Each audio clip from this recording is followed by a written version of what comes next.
ભારતીય સેનાએ ઓપરેશન સિંદૂર દ્વારા પહેલગામમાં થયેલ હુમલાના જવાબ આપ્યો અને તિરંગાને ગૌરવ અપાવ્યું।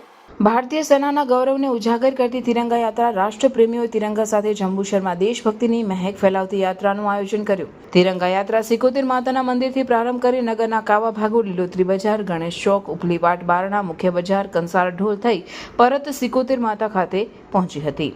તિરંગા યાત્રામાં જંબુસર શહેર અને તાલુકાના અગ્રણીઓ સહિત જનતા જોડાઈ હતી। તિરંગા યાત્રામાં ભરૂચ જિલ્લા પ્રમુખ પ્રકાશભાઈ મોદી, ધારાસભ્ય ડી.કે. સ્વામી, શહેર પ્રમુખ મનનભાઈ પટેલ, તાલુકા પ્રમુખ કુલદીપસિંહ યાદવ, તાલુકા પંચાયત પ્રમુખ નીતિનભાઈ પટેલ, નગરપાલિકા પ્રમુખ અમીષાબેન શાહ, કૃપાબેન દોશી, એપીએમસી ચેરમેન વિરલભાઈ મોરી સહિત આગેવાનો જોડાયા હતા। તિરંગા યાત્રાની પૂર્ણાહુતિ રાષ્ટ્રગીત ગાઈ કરવામાં આવી હતી।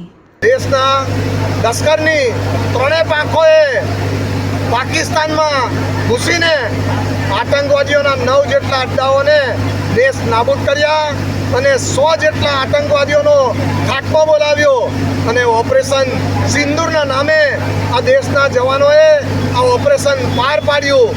દેશના આ જવાનોના માટે સમગ્ર દેશભરમાં તિરંગા યાત્રા યોજાઈ રહી છે અને આજે જંબુસરમાં પણ અલગ અલગ જાતિ અને સંપ્રદાયના લોકો એકત્ર થઈ અને એક બિન રાજકીય રીતે આજે તિરંગા યાત્રા અહીં જંબુસરમાં પણ નીકળી હતી અને એમાં જોડાયેલા સૌનો અમે આભાર માનીએ છીએ।